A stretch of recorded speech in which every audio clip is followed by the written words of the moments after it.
Queridos coleccionistas de sonrisas, sean bienvenidos a Letras del Alma. En esta ocasión les traigo la segunda parte del resumen, El escape de la robot salvaje, del autor Peter Brown, la secuela directa de La robot salvaje, el libro que se basó Ringworks para hacer la película del mismo nombre. Por lo que si no has visto la primera parte, te recomiendo que la veas antes que esta. Y al igual que esa, te recuerdo que las imágenes del video son referenciales, por lo que puedes escuchar este resumen como un podcast. Sin nada más, no perdamos más tiempo y comencemos.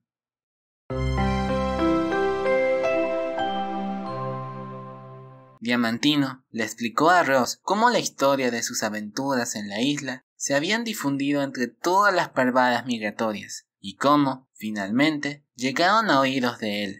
Entonces, sin pensarlo dos veces, emprendió el viaje para encontrarla. Sin embargo, no estaba solo. Estridencia también había llegado con la parvada para verla. Y así, en cuestión de segundos, el establo se inundó con la felicidad del encuentro de viejos amigos. Pero la celebración fue interrumpida por la llegada de Haya y Hat, quienes habían escuchado el alboroto y decidieron investigar. Al ver la escena, los niños rápidamente ataron los cabos. Las historias que Ross les había contado sobre un robot en una isla eran en realidad autobiográficas. Ross, con un tono melancólico, les confesó que Diamantino era su hijo y que temía por lo que podría pasar si el señor Sheriff descubría su pasado.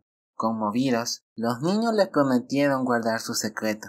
Sin embargo, ambos sabían que la situación no podía continuar así. Ross y Diamantino debían regresar a la isla y estar con su verdadera familia.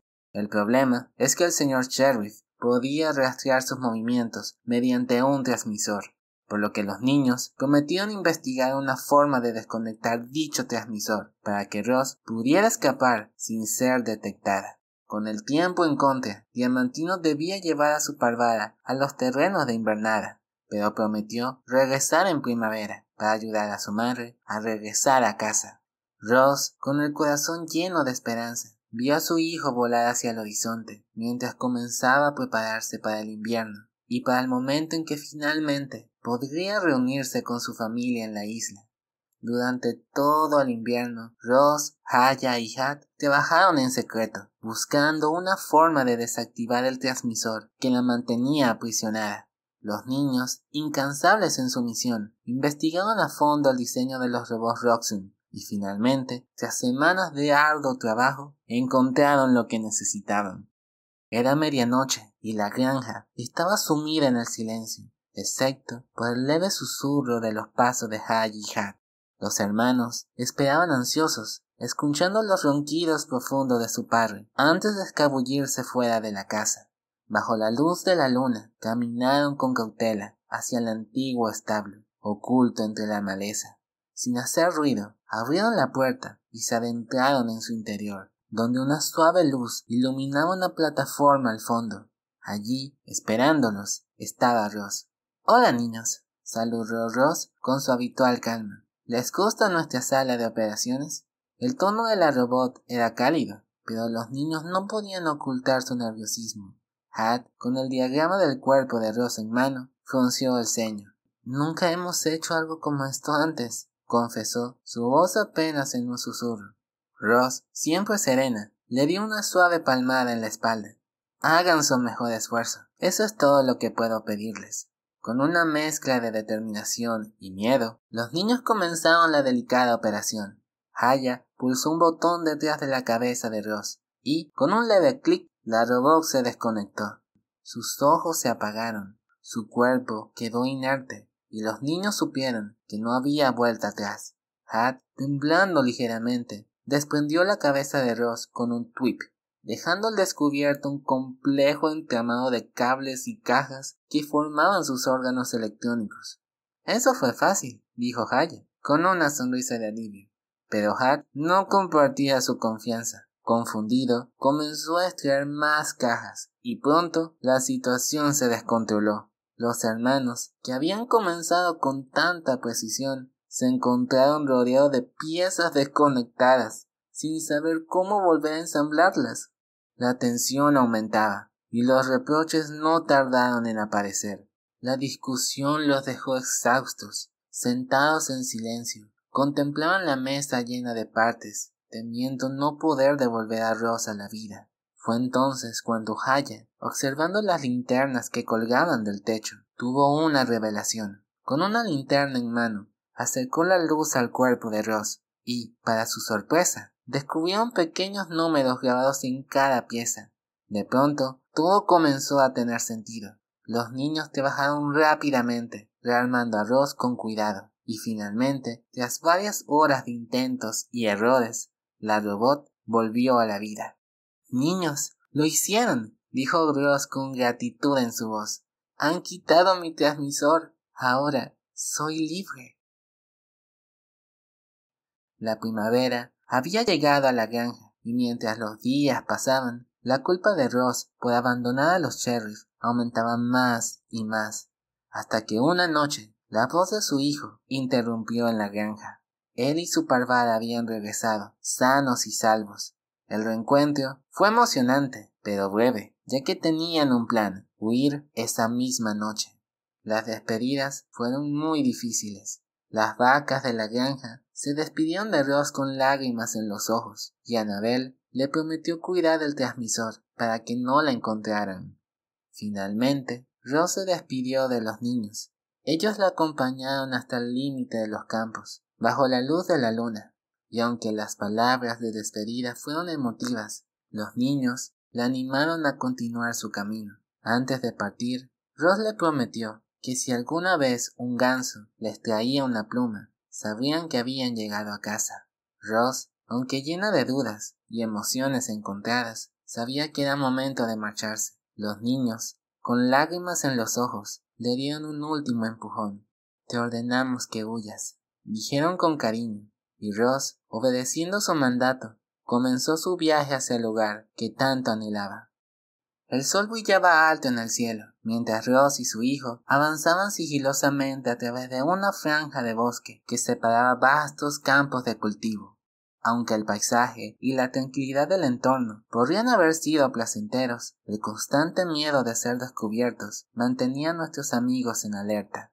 De pronto, un nuevo sonido los alertó, un zumbido que provenía de una aeronave. Ross y Diamantino se escondieron rápidamente en la maleza. La aeronave era un triángulo blanco que volaba bajo y velozmente. Ross ajustó su visión y observó a los robots a bordo. Aunque los reconoció, no eran los Reco que había enfrentado antes, sino una nueva serie, Reco 4, 5 y 6, los cuales iban hacia la granja en la colina, por lo que Ross y Diamantino se movieron con mayor rapidez. Atravesando pequeños bosques y campos, llegaron al borde del bosque, y ante ellos se desplegaba un vasto océano de trigo, el cual, aunque hermoso, los dejaba completamente al descubierto.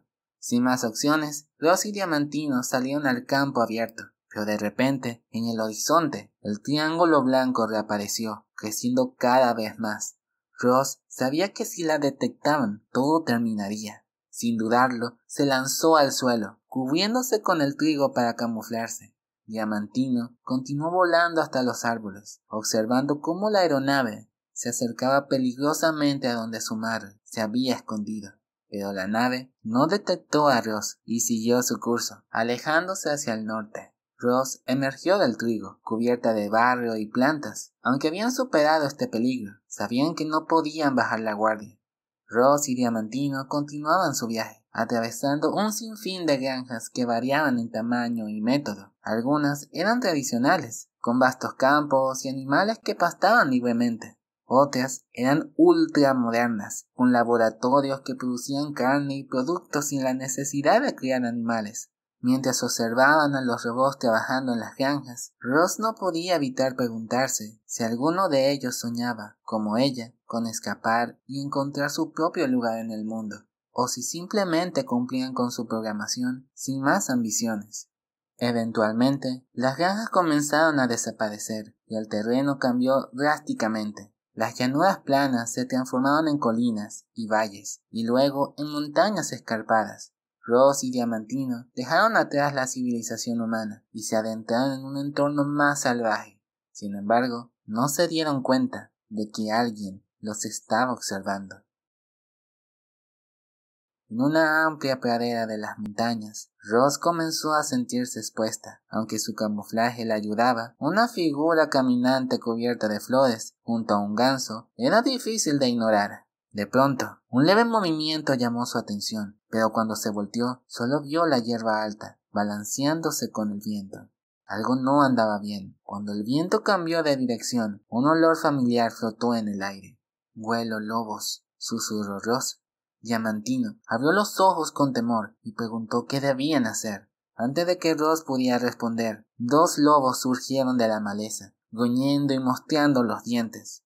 Roz, sin perder tiempo, lanzó a su hijo al aire para que pudiera volar a un lugar seguro, mientras ella escapaba. Pero mientras corría por la pradera, su pie se resbaló en el suelo y cayó pesadamente sobre la hierba. Los lobos la rodearon en cuestión de segundos. El líder, un lobo grande, con una cicatriz en la cara, habló con una voz grave y desafiante. «¿Nos recuerdas, Roz?» Roz lo reconoció de inmediato. «Hola de nuevo, Sombra». Sombra sonrió, mostrando sus colmillos afilados. «Pero parece que olvidaste tu rifle. No eres tan fuerte sin él, ¿verdad?» En ese momento, el cerebro de Roz trabajaba a toda velocidad, buscando una solución. Sabía que los lobos estaban a punto de atacar. Entonces, de repente, les hizo una pregunta. ¿Dónde está el resto de su manada? La pregunta enfureció a Sombra, cuyo pelaje se erizó. «Esta es mi manada ahora». Con un rugido, los lobos se lanzaron al ataque. Pero Roz ya no estaba allí. Usando toda la fuerza en sus piernas, saltó a lo alto en el aire, aterrizando varios metros adelante. Continuó impulsándose en arcos elegantes, alejándose cada vez más. Los lobos quedaron atónitos, pero pronto comenzaron a perseguirla.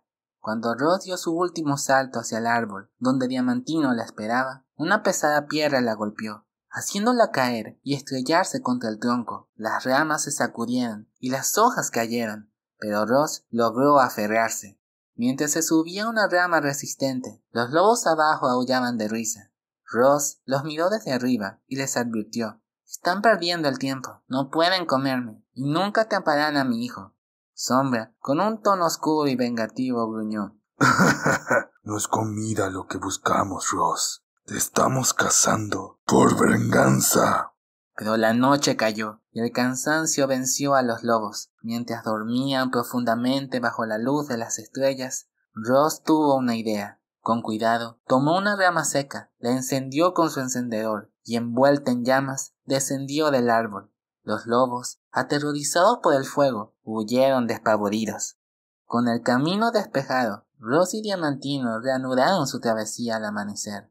Mientras cruzaban un valle, una intensa tormenta con granizo se desató. Las bolas de hielo comenzaron a caer con violencia, golpeando todo a su paso. Entonces, uno de los proyectiles impactó a Diamantino, dejándolo muy mal herido. Con su instinto protector en alerta, Roz buscaba desesperadamente un refugio. Al otro lado del valle divisó una cabaña abandonada y corrió hacia ella. Dentro de la cabaña, Roz cuidaba de Diamantino, envolviéndolo en una manta y asegurándose de que descansara. La cabaña, aunque vieja y en mal estado, les ofrecía el refugio necesario para que el ganso se recuperara.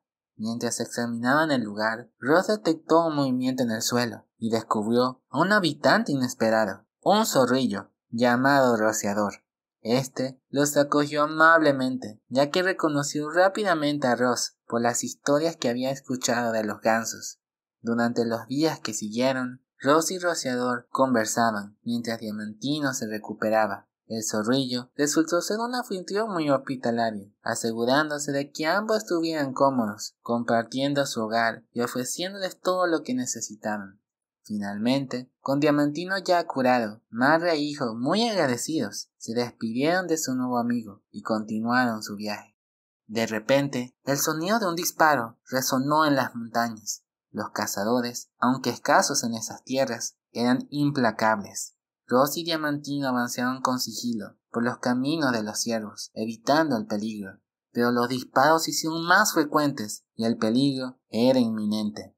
Un crujido, otro disparo, y un ciervo salió huyendo. Diamantino, asustado, voló hasta la rama de un árbol, atrayendo la atención de 2 cazadores. Cuando todo parecía perdido, Ross emergió con fuerza, desarmando a los cazadores y enviándolos a correr despavoridos. Después de una llovizna constante, Ross y Diamantino continuaron su viaje. Finalmente, llegaron a la cima de una cordillera. Amanecía en las faldas de las montañas, cubiertas por una densa niebla gris que hacía imposible ver más allá de unos pocos metros. Ross y su hijo se encontraban en medio de la penumbra, obligados a confiar en sus otros sentidos. El aire olía a sal, el suelo bajo sus pies era arenoso, y el eco lejano del mar llegaba con el chillido de las gaviotas y el romper de las olas. Pero entre estos sonidos familiares se escuchó un largo y bajo silbato de barco. Oculto en la bruma estaba el océano, esperándolos. Como si fuera una respuesta a la nave, un aullido retumbó en la niebla. No era un silbato, sino un lobo. Sombra los había encontrado.